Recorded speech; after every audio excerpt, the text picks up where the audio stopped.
बिस्मिल्लाहिर्रहमानिर्रहीम अस्सलाम वालेकुम। इवनिंग में जो पेपर हुआ है एसएसटी का उसको सॉल्व करते हैं 3 मई 2024। ठीक है, तो आइए चलिए साथ में इस पेपर को सॉल्व करते हैं। सबसे पहला क्वेश्चन है, हज़रत खदीजा रज़ी अल्लाह ताला अन्हा passed away when she was dash and prophet Muhammad सल्लल्लाहु अलैहि वसल्लम वाज डैश ईयर्स ओल्ड। ठीक है, तो उसका सही ऑप्शन है ऑप्शन डी 65-50।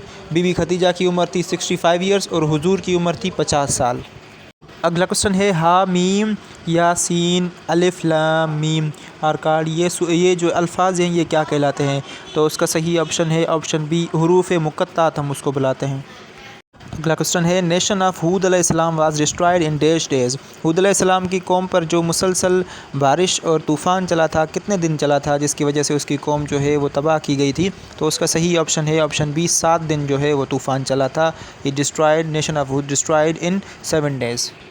अगला क्वेश्चन है, प्रॉफिट हज़रत डैश अलैहिस्सलाम नोन एज शेखुल अंबिया। शेखुल अंबिया जो है वो किसको कहा जाता है? तो उसका सही ऑप्शन है ऑप्शन ए हज़रत नूह अलैहिस्सलाम को कहा जाता है शेखुल अंबिया। एक बंदे ने बड़ी अच्छी बात कही थी कि हज़रत अब्दुल मुत्तलिब, बीबी खदीजा, हजर असवद, ये तीनों टॉपिक अच्छे तरीके से पढ़ जाएँ क्योंकि यहाँ से तकरीबन इस्लामियात के काफ़ी सारे पोर्शन आ रहे हैं। ठीक है, और गज़वात को भी पढ़ के जाएँ, थोड़ा वहाँ से भी क्वेश्चन आ रहे हैं।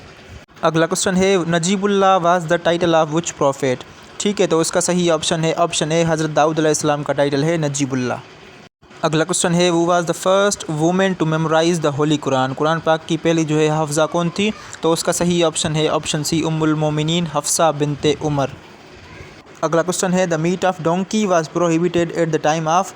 तो उसका सही ऑप्शन है ऑप्शन बी गज़वा खैबर के टाइम डोंकी का गोश्त जो है वो प्रोहिबिट किया गया था।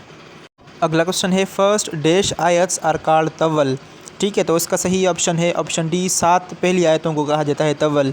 ये सारे जो एमसीक्यूज़ हैं ना, ये सारे पाक एमसीक्यूज़ से उठाए गए हैं, पाक एमसीक्यूज़ की वेबसाइट है गूगल पर। अगला क्वेश्चन है, the first poet of Islam is. इस्लाम का पहला जो है वो शायर किसको कहा जाता है? तो उसका सही ऑप्शन है ऑप्शन सी हज़रत हसन इब्ने साबित। अगला क्वेश्चन है, द रियल नेम ऑफ इमाम बुखारी रज़ियल्लाहु तआला अन्हु इज़। तो उसका सही ऑप्शन है ऑप्शन ए मोहम्मद बिन इस्माइल। अगला क्वेश्चन है, Awami League demanded autonomy of east Pakistan by presenting. तो उसका सही ऑप्शन है ऑप्शन बी 6 पॉइंट्स। आपने सुने होंगे शेख मुजीबुर रहमान के 6 पॉइंट एजेंडा, वो ये सेम बात है। अगला क्वेश्चन है, president Ayub Khan resign from the office of president on. Ayub Khan ने प्रेसिडेंट के ऑफिस से रिज़ाइन कब किया था? तो उसका सही ऑप्शन है ऑप्शन सी 25 मार्च 1969।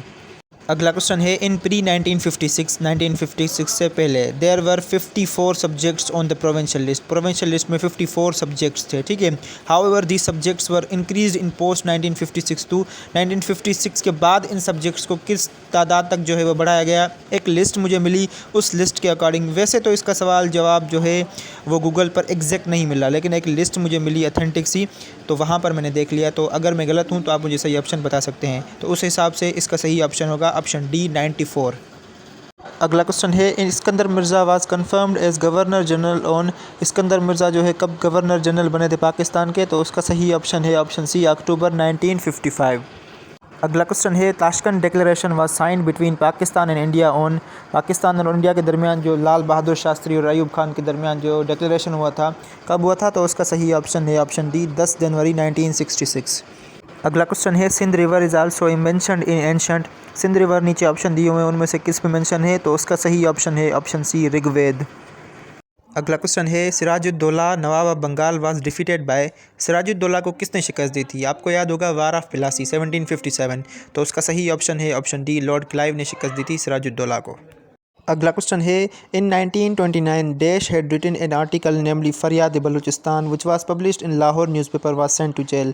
1929 में फरियाद बलूचिस्तान एक आर्टिकल लिखा गया था लाहौर न्यूज़पेपर में, फिर उस बंदे को जो है जेल भी हो गई थी। तो उसका नाम क्या है? उसका सही ऑप्शन है ऑप्शन डी यूसुफ अली खान मक्सी। अगला क्वेश्चन है, Lord Mountbatten came to India as a viceroy with specific instruction to.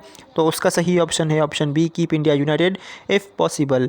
इसको इसी टास्क पे भेजा गया था, फिर ये नहीं हुआ तो फिर ब्रिटिश इंडिया ने कहा कि भाई पावर को डिवाइड कर दो, इस तरह से डिवाइड करो कि जैसे हमारी रेपुटेशन भी ख़राब ना हो और ये मुल्क भी आज़ाद हो जाए।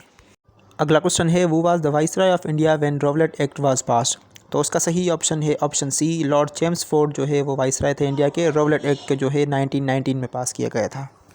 अगला क्वेश्चन है, under the new law passed by the British parliament in dash the governor general of India receive the designation of viceroy.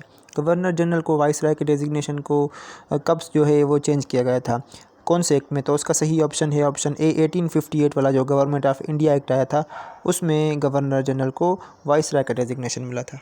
अगला क्वेश्चन है, how many viceroys ruled India. India पर कितने वाइसराय ने हुकूमत की है लॉर्ड कैनिंग से लेकर लॉर्ड माउंटबेटन तक? तो उसका सही ऑप्शन है ऑप्शन ए 20। अगला क्वेश्चन है, quit India movement launched after the failure of. Quit India movement को किसके फेल्यूर के बाद लॉन्च किया गया था? तो उसका सही ऑप्शन है ऑप्शन बी क्रिप्स मिशन 1942।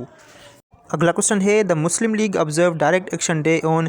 हाँ भाई, एक दो सवाल को छोड़कर पाकिस्तानी स्टडी के सवाल वहाँ से आए ना, इसमें मेरा कोई कमाल नहीं है। हमने सिलेबस के अकॉर्डिंग सारी चीज़ें पढ़ी हैं, वहाँ से क्वेश्चन आए हैं, ठीक है। तो इस क्वेश्चन का सही ऑप्शन है ऑप्शन ए 16 अगस्त 1946। अगला क्वेश्चन है, the Durand commission was established in. ठीक है, तो इसका सही ऑप्शन है ऑप्शन ए 1893 में। अगला क्वेश्चन है, सिनोनिम ऑफ ज़ेनीनेस। इसका ऑप्शन मुझे करेक्ट नहीं मिल रहा था, लेकिन मैंने इन तीनों वर्ड्स की मीनिंग निकाली, चारों वर्ड्स की, फिर कुछ मुझे समझ में आया, लेकिन मैं गलत भी हो सकता हूं। तो अगर गलत हूं तो कमेंट सेक्शन में लाजमी बताइएगा। तो इसका सही ऑप्शन है ऑप्शन ए इसेंट्रिक जो है इसका सिनोनिम है। अगला क्वेश्चन है, lion does not eat grass however hungry he may B.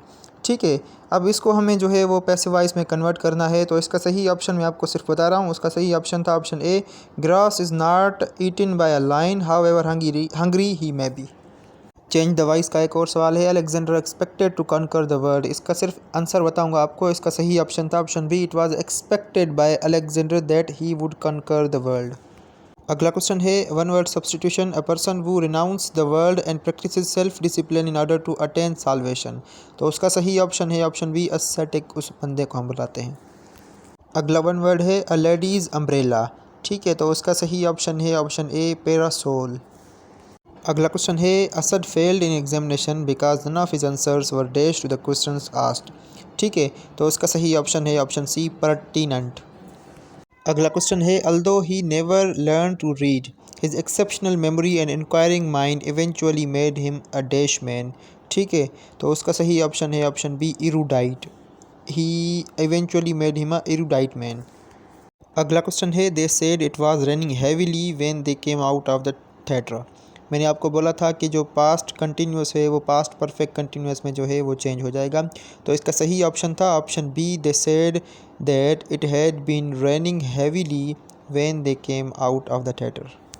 अगला क्वेश्चन है, the captain commanded his man to stand at ease.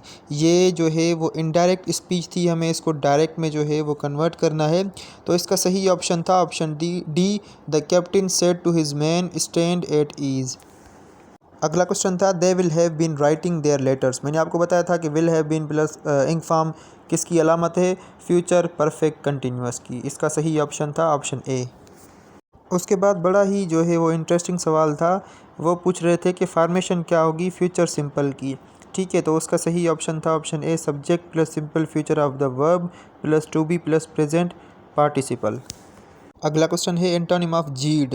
एक पूरी स्टेटमेंट लिखी हुई थी, उसको जो है आप पेपर में देख लें। मैं आपको यहाँ से एक मिनट बता देता हूँ। Ehsan is always jeered by his companions. ठीक है, तो इसका सही ऑप्शन है ऑप्शन डी। जीड का मतलब है टॉन्ट करना, इसका मतलब है प्रेज्ड, ऑप्शन डी। अगला क्वेश्चन था, I and my colleague have carefully considered the important issues raised by the report which you sent me and we have decided to take the following action. इतनी बड़ी statement देकर सिर्फ mistake क्या थी, यहाँ पर प्रोनाउन की मिस्टेक थी। इसका सही ऑप्शन था ऑप्शन ए आई एंड माई नहीं होगा, माई कलीग एंड आई होगा। ठीक है, अगला क्वेश्चन था, सेम पेयर ऑफ मीनिंग वाले वर्ड जो के साथ में जो है वो रिलेट करें। एनोलॉजी सिंपली हम इसको बुलाते हैं। ग्रेविटी एंड पुल था, तो इसका सही ऑप्शन था option C magnetism and attraction.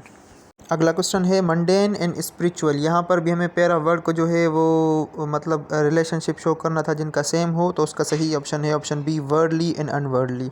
ठीक है, तो ये थी आज की वीडियो। उम्मीद करता हूँ ये वीडियो आपको पसंद भी आएगी और डेफिनेटली आपको काम भी आएगी। अगर वीडियो पसंद आई हो तो वीडियो को लाइक कर दें, चैनल को सब्सक्राइब कर दें। मिलते हैं अगली वीडियो में, तब तक के लिए अपना बहुत सारा ख्याल रखिए, मुझे दुआ में याद रखिए। अल्लाह हाफिज़।